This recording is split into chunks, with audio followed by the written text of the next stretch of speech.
Hi everybody, this is FIDE Master Dennis Monokroussos, and rather than taking another look at the Berlin, at least this time, I thought I would do something a little bit fun, and definitely not Berlin-like. About the Berlin and that series, there weren't a lot of responses, and it was a relatively less viewed. I mean, there's still plenty of views, but relatively few views compared to the usual. So I have a feeling that I kind of overwhelmed some of you. Not only, of course, does not everyone find the Berlin absolutely fascinating, although it actually is a very interesting system. But be that as it may, it was a lot of theory, it was a pretty long video, so this time around we'll have something a lot more accessible, at least seemingly accessible, and that's the Velimirovic attack in the Thousand Sicilian. Okay, so I'm going to take a look at a couple of Beliavsky games that were quite interesting, played back in Sukhumi in the early 1970s, one from 1971, the other from 1972. And this will be a good tactical exercise for you, or a series of tactical exercises. Alright, so we get to the critical position through this move order. Yeah, Queen e8 is an interesting little move order finesse devised by Beliavsky back then, although he since dropped it. Well, he doesn't even play the Sicilian very often nowadays. He's much more of an e5 guy. But be that as it may, Queen e8 is an interesting idea. And the point is that in many variations it's similar to Queen to c7. Black will play b5, and if white takes on c6, as happens in this game, then it can just transpose to Queen c7 lines. But the difference is, for instance, that there are variations where black plays knight takes d4, white plays rook takes d4, black plays e5. And with the queen on c7, there's rook to c4 hitting the pawn. Just to give a quick illustration of this. So let's say queen to c7. And now on g4, this doesn't work for black. Takes, and e5. Actually, it can be played, but it doesn't win the pawn on g4 because of rook c4. Black can play queen d8, and that goes off in its own interesting directions as well. White plays g5, knight to d7, etc. All right. Yeah, here white's played a number of moves. Rook to g1, knight to d5, whatever. You guys can research that on your own. Anyway, the point, though, that I'm making is that on queen to e8, now this doesn't work at all. On g4, obviously enough, black can take on d4, and rook takes d4 makes no sense at all, e5, and the rook won't hit anything. So that's the idea. All right. Well, I could play this as a pawn sacrifice, so that could be mentioned. Opening the g-file, so maybe this is still interesting anyway. Who knows, but that at least is one of the ideas for black. All right. The main move here is rook h to g1, and that's going to be our focus. A game that I think that chased Beliavsky off of this variation was against Michael Steen. And Steen played f4, and Beliavsky played bishop to d8, which is a rather strange move and lost. All the other games since then have seen black play b5 and really do quite well. So f4 is not considered an especially testing approach. All right, so rook h to g1. Preparing g4 is the main move. Knight d7, g4, knight c5, g5, b5, queen h5, b4, takes. Here, if queen takes c6, then white plays bishop to d5. So if e takes d5, knight takes d5, followed by knight to f6 check is bad news for black. So queen to c7 is the move, and bishop to d4, and okay, that's its own fun little branch of theory. You can play with that on your own. Knight takes b3 check. This is the move we're going to look at. AB, queen c6. And now, here's your first analytical exercise. White's move, what to do. And really, this is a position that you might want to just set up on a board or copy to, let's say, a chess base game file. Of course, don't use your engine, don't use Humus, but try to analyze it as best as you can. I mean, I think this is really a good position to go hands-on. Well, first try to do it mentally. Maybe write down all the variations you see on a piece of paper. Then, for the next phase, you could perhaps move some pieces around, try to test your analysis that way. And when you're done with that, then come back. Okay, and only later, much later, mess around with your computer and check the databases. All right, so pause for a couple of seconds while you decide what you're going to do, and then we'll take a look at the moves. All right, so we'll look at two moves here. The move that was played in the two Beliavsky games we're going to focus on was knight to d5. All right, but bishop to d4 is probably the best move. But why? Okay, what's the point after b takes c3? So see if you can figure this out. What in the world is White's big idea here? The answer is queen to h6, and this is a killing shot.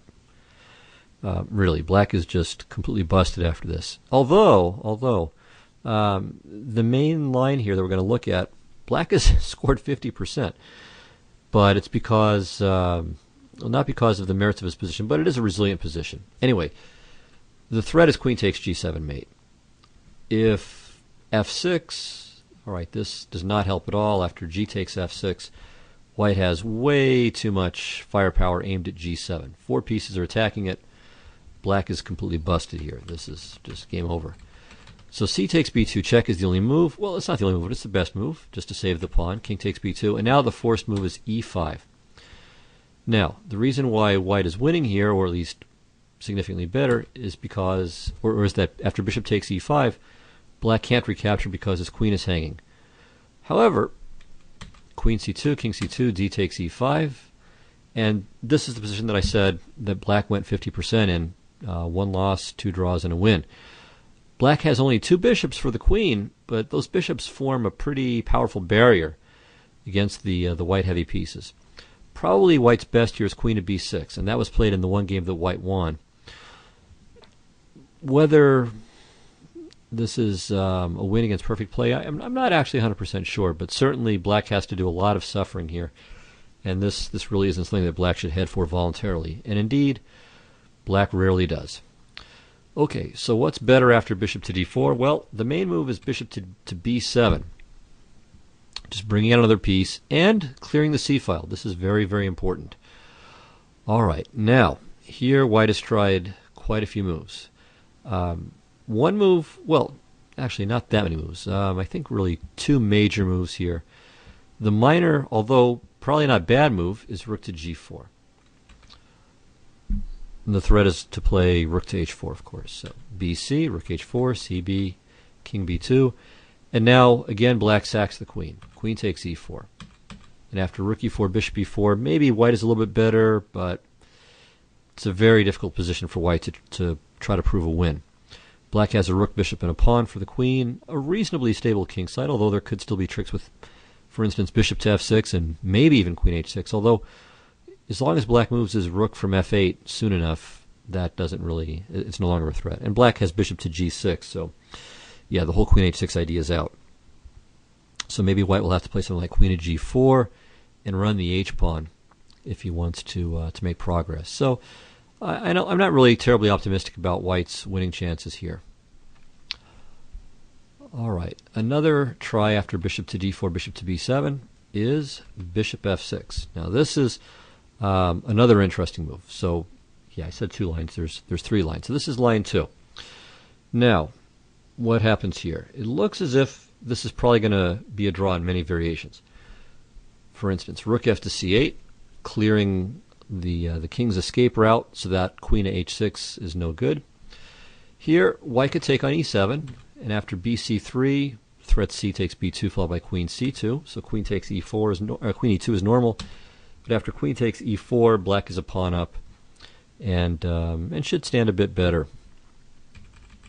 So a better move is rook to d3, and after bc, the calm bc. Black does not want to take on f6. That's really going to be highly unappetizing either way he tries to capture it.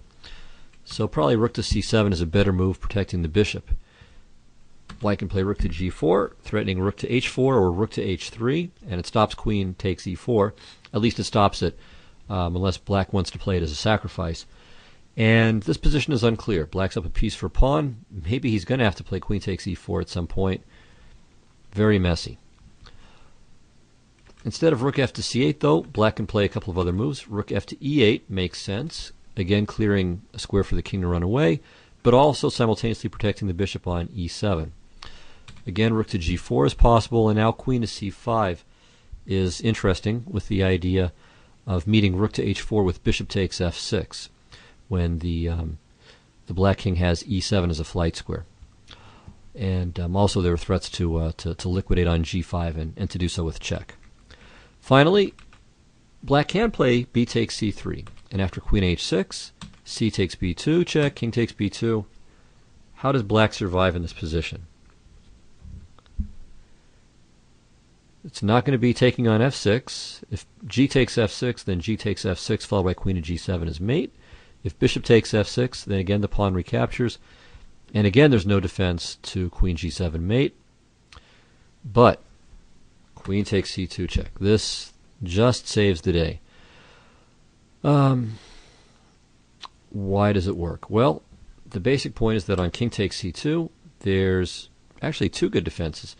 There's bishop takes e4 check, king b2, g takes h6, and on gh, bishop to g6. So white regains the piece, and we'll take the pawn on d6 sooner or later as well. And this should be about equal. Another defense is rook f to c8 check, so the king has a flight square. King d3 takes, bishop e7, h5 keeping the g file closed. Okay, white takes his pawn. And after a5, material is equal. There are bishops of opposite colors, and it should be a draw. I should note here, okay, you might wonder, well, why not king to a1 instead of king to a or king to a3? Well, if king a3, it looks like d5 check could be a big problem. And if king to a1, then bishop takes f6 comes with check once again. So I think, actually, let me think for a second about this. Okay, king to a1. Let's see what's going on here. So we don't have time to take on e4, of course, because we get mated first. So bishop takes f6 check, g takes f6, and now queen to c3 check. Well, there is perpetual at the very least.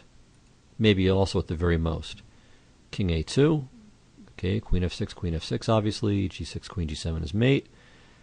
So perhaps it's simply the perpetual check. That does the job. Yeah, king a4, bishop c6 is mate. King a2 repeats. If king to b2, maybe we have to be careful here.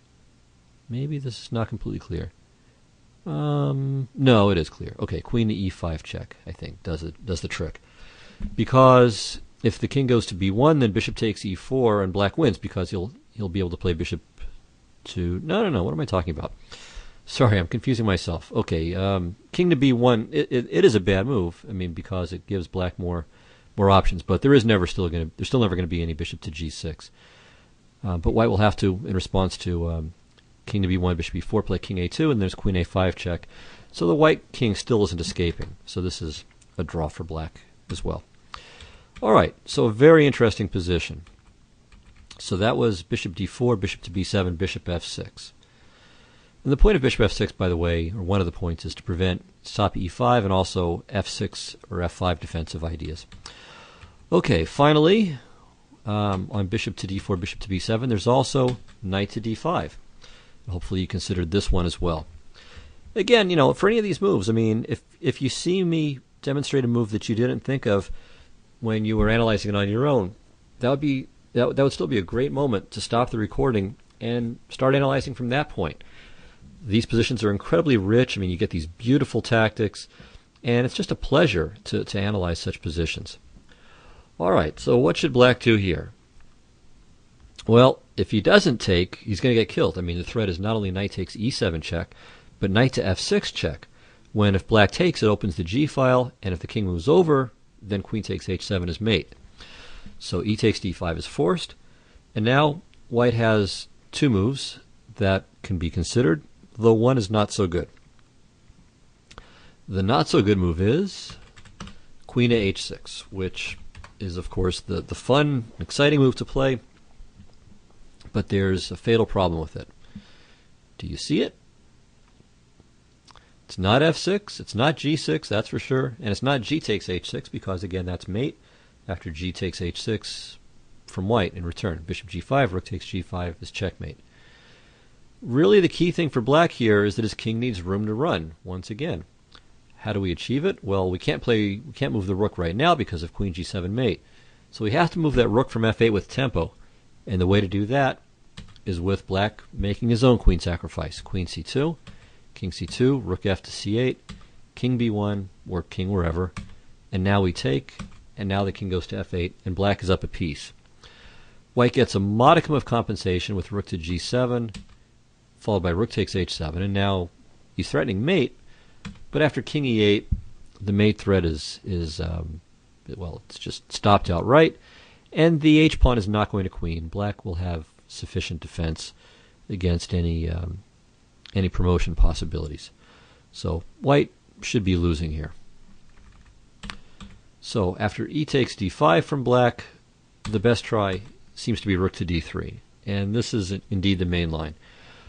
All right, from here, white has always seen rook f to c8 in reply, threatening mate. c3 is what white plays, bc, and here, again, white has tried a couple of moves. Though 7 of the games saw b takes c3. So this was tried 7 times. White has gone 7-0 here. But I think black is holding. I don't think objectively white has an advantage if black plays perfectly. The other move that's been tried is rook to f3. This was played in a fairly recent correspondence game that was drawn. Your computer will tell you that white is winning here until the very end of the game. At least mine did, and then all of a sudden it kind of blinked and realized, oh, yep, it's a draw. So let's take a look. C takes b2 check, which looks fantastic. King b2, queen c2. Okay, if rook f8 here to defend the f7 pawn, this loses to rook h3. Obvious move. The difference is that after queen c2 check, king a3, rook f8, rook h3, there's queen takes e4, and the queen protects h7. That's why the check was important. But now, white has a nice move too. g6, interfering with black's defense of h7. Alright, black has to play f takes g6, so his king has a flight square. And here, not queen takes g7, but bishop takes g7. Okay, at this point, black plays the surprising g5, which helps his queen to join in the defense. And now after bishop takes h8, f8 check, queen h7, rook h7, king f8, rook to c1. Again, the position looks rather dangerous. White has a couple of threats here. One is to play rook h8 check. No, that's not really a threat here, I don't think. I was thinking of trying to trap the bishop. But you can't trap the light squared bishop because rook h8, king f7, takes, rook c8, bishop b7. If you go to b8, he goes to c6. If you go to c7, then the bishop goes back to a8, and if rook a7, bishop c6. So we can't quite trap it, but it's almost trapped. And certainly rook to c7 here is a threat. But black holds with d4, and on rook c7, d3. And this was agreed drawn in a game Figlio, or maybe it's Filio, against Salcedo Medeiros in an ICCF game. They're both 2400s, at least in correspondence chess. And, of course, in ICCF games you can use your engines, so in addition to their own abilities and prowess, the engines are backing them up, which is pretty important trying to play a position like this. It certainly helps a lot, let's put it that way. Anyway, white can take on e7, or on b7 for that matter, but then black plays d2. So white probably more or less has to take with one rook or the other on e7, and then give perpetual check after d2. All right. And note, by the way, that if if white tries to deal with the d pawn with his king, if he plays king to b2, then d2, and on king to c2, bishop to e4 check, followed by bishop takes h7 would win for black. All right, so let's go back to here. So we just looked at rook f3, and black survives by a whisker there. So b takes c3. White's gone 7-0 here, but black should survive this too, but just barely. D takes e4, rook h3. Looks great for white. King f8. Okay, he's just going to go to e8 and then d7 and be safe. He's up a piece and a pawn right now, so he can afford to return some of the material. So white's best seems to be this nice violent move g6. And now 6 games had reached this point, and in 5 of them, black played, well, see if you can figure out what black should play Again, it's a great position to work out. All right, I'm going to assume you've done it and proceed. So in 5 of the 6 games to reach this position, black played f takes g6. Very obvious looking move, and it's bad. Queen takes h7, king e8, and now both rook takes g6 and queen takes g6 check are winning. These have both been tested in some pretty high-level games. Bartlomiej Machia, who's a 2600 GM, I think from Poland, if I remember correctly, won a game against Velimirovic with white here. And in the rook takes g6 version, Dominguez Perez, the very strong Cuban GM, beat Corral Blanco. All right, so this line is losing for black. The right move only played once, but and there, well, the finish is strange. Anyway, the right move here is h6, and okay, white plays bishop takes g7 check. Black runs away, g takes, and again, black runs, and not to d8. If you go to d8, then bishop to f6 is a killer. So you got to go to d7. Now, from here there was a game that may have been a correspondence game, at least it's given in the correspondence database, and white won. It went like this: queen g4 check, king c7, rook h6, bishop f8, king to b2, queen d5, queen f4 covering the d2 square and protecting the pawn on f7, bishop c6, rook to g5, queen d1, rook g1, inviting a repetition, queen e2 check, king a1, bishop d3, or queen d3, excuse me, queen f6, rook a to b8, rook h8, e3, rook f8, bishop f8. And here black is better. At least that's what the computer says. I think e2 is the move that it likes, but it thinks that both e takes f2 and rook f8 should be good for equality. So that white won here is suspicious. Maybe it was just misentered, the result, or perhaps black ran out of time, which does actually happen in correspondence games. But anyway, don't be fooled by that database result. Black is doing well here. So back here, instead of queen to g4 check, I think queen f5 check is perhaps a little bit better. And after king c7, c4, it's a very murky position. Black is up a piece for a pawn, but his king is, okay, it's not that it's in danger, but it will either be in danger or get in the way of black's pieces finishing their development. h6 is falling, the f7 pawn is very dangerous, and so I think white has very good compensation here. So we'll just call this unclear. And with that, we'll stop our coverage of this main line back here with bishop to d4. So that's really the crucial move. You can see there are a lot of ways for black to just lose badly, but with best play, it looks as if he can still hold the balance. All right, in the 2 Beliavsky games, white played knight to d5. So I hope you guys saw this move as well. The threat, of course, is not only knight takes e7 check, but as mentioned in a very similar position a few minutes ago, knight to f6 check, when black either opens the g file to his rapid peril, or even more rapidly finds peril by playing king h8 and getting mated with queen takes h7. So black really has very little choice here.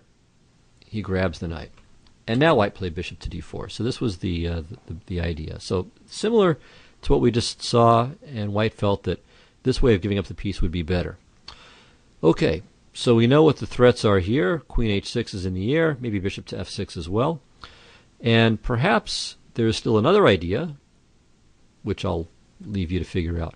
So figure out what white's other idea is, and more importantly, try to figure out how black to move should survive. It's always a lot more fun to figure out what white can do in positions like this, but hey, we all need to defend sometimes, so it's here's a great chance to get some practice. All right, a good move here. There are a couple of good moves. There's Beliavsky's idea, which was pretty neat. So the trick that we already saw with queen h6, he finds a way to thwart that by playing queen d7. And the point of this is that, on queen h6, g takes h6, gh6, there's queen g4. And although white is getting a little material back, right now he's down a rook and a bishop for a pawn, which is not really tenable. And so here, for instance, he's down a rook for a pawn. The attack is over. And this would be hopeless. So that was the idea with queen to d7. But it's also possible for him to play a bishop move. For instance, bishop to e6.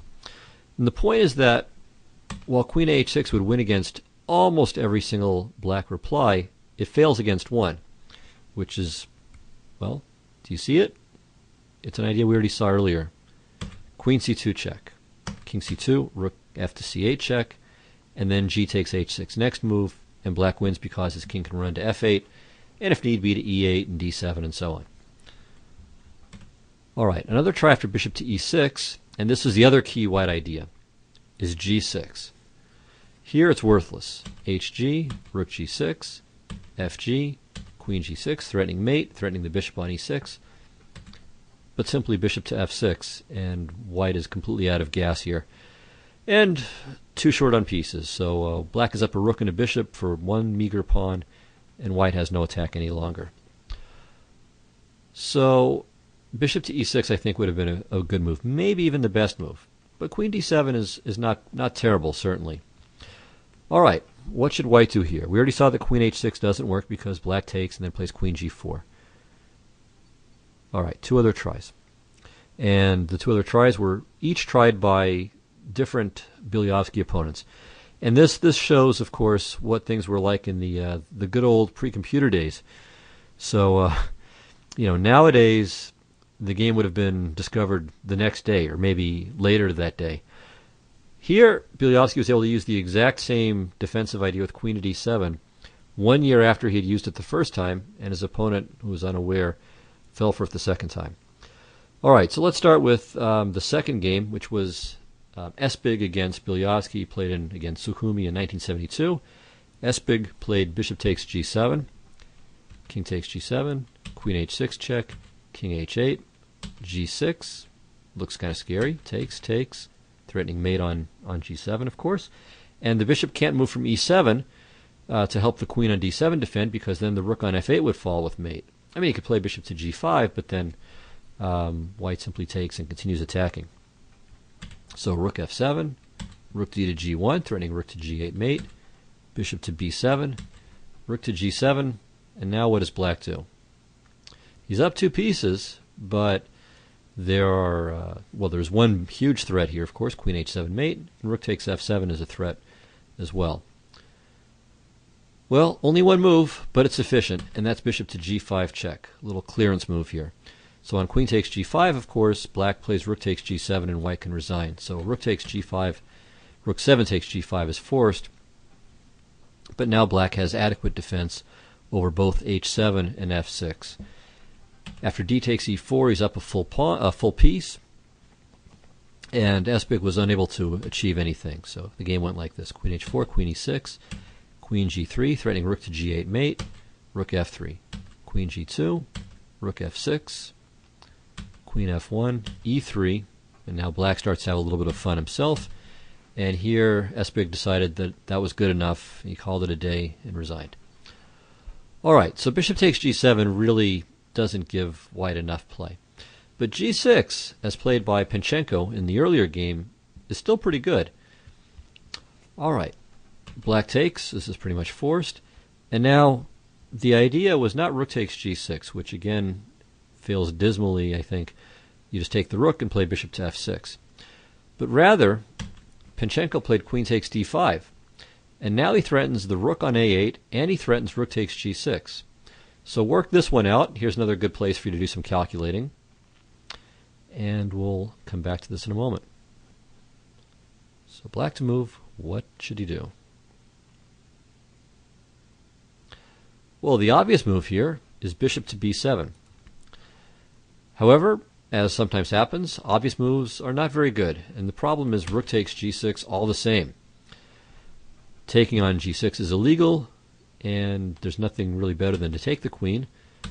But now rook g7, king h8, rook f7 check, and here, all right, black should avoid getting a windmill, so we should close this as fast as possible. King to g8 would be a bad move. Rook to g7 check, then rook takes e7 check, and if black keeps moving his king, he just gets mated, like so. If he plays rook f6, well, he's just down too much material. He's down a full rook here, and probably still going to get mated quickly. So king to g8 was bad, but bishop to f6 keeps it, relatively speaking, a game. But after bishop f6, rook d7, rook f6, e takes d5, white is up 3 pawns. He may end up losing one of them, maybe, but still, 2 pawns extra will be too much. So this is winning for white. So after queen takes d5, bishop to b7 is no good. What is good, though, is the move that Beliavsky played, and that's king to h7. It looks kind of remarkable that bringing the king to this exposed-looking square could be good, but in fact it is. All right. White has nothing better now than to grab the rook, which he did. Bishop to b7, queen a7, and it looks as if black has slightly better chances. White's up a full exchange here. Black doesn't even have a single pawn for it. But as we'll see, he has a relatively clear plan of attack, plus the e4 pawn can be weak. There can be pressure on the c file. And it's equal-ish, but again, black I think is a shade better here. All right, the rest of the game we'll look at fairly quickly, but we'll still look at it.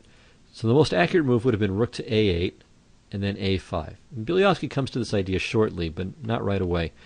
So he played rook to c8, and here Panchenko should have played f3, safeguarding the e4 pawn. Instead he played rook to d2, and now there's a5 once again. And the point, of course, or one simple tactical point, is that on queen takes a5, which is a blunder, rook to a8 is winning. The queen can't move because of rook to a1 mate, and if the bishop goes to a7, black just moves his bishop from b7, could take on e4, just play bishop to c6 and win. So white played bishop to e3, and now a4. Here he comes.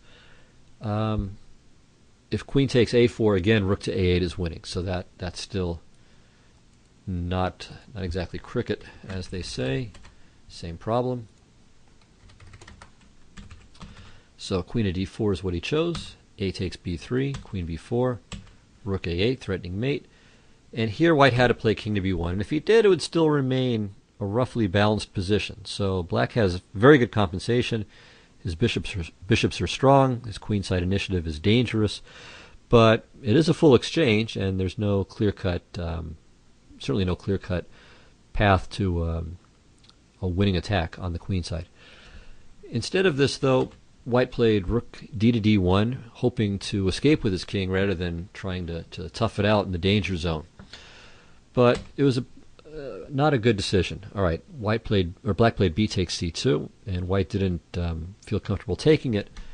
But after rook d to e1, d5, now the black pieces are coming to life. Lines are opening on the queen side, and this is just bad news for Panchenko. After bishop to c5, Beliavsky missed a very clean winning idea here, with rook to a1 check, king c2, and then rook to a4. The point being that rook to c4 will win the bishop on c5. So that would have been cleaner. But bishop c5, queen c5, d takes e4 wasn't terrible.